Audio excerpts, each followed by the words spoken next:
I couldn't say my name very well, so often I wouldn't, or I would change my name, and that was often John. I'd become John.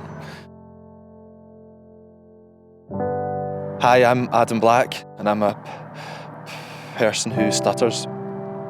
I'm also a teacher, a job which involves a lot of talking and not one which you would perhaps associate with a stutterer. For me, growing up in Glasgow with a stutter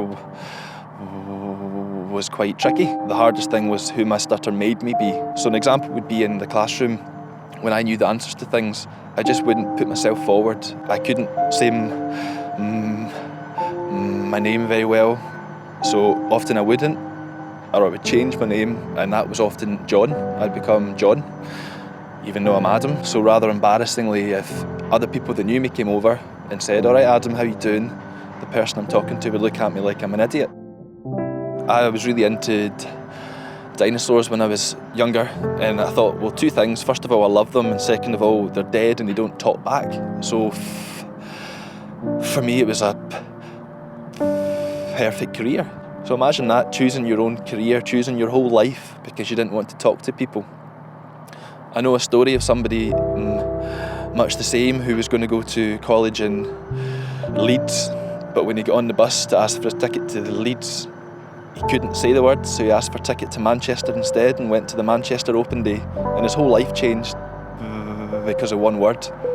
So the big change for me happened about 12 years ago when I encountered a therapy programme for people who stutter. They just tell you to embrace your stutter, and that was the biggest change for me when I realised it was okay to be who I really was, because it's the content of what I'm saying which is important, not the delivery of it. Decided that I wanted more for my life than perhaps to talk to dead bones all day, and I thought, well, what job would I really enjoy, and sort of landed on teaching.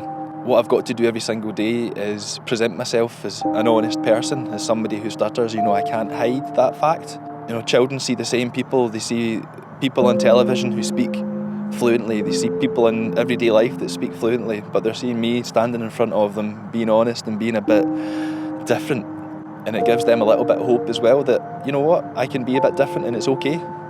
When I get married, I spoke at my wedding. When I was best man, I gave a best man speech. Even all through the heckles, I managed it.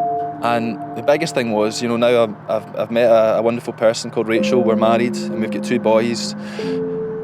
And every night I read to them, and it's the best thing in the world, because I never thought I would be able to read to any children that I would have. So I don't take that for granted. I look forward to that and I enjoy it.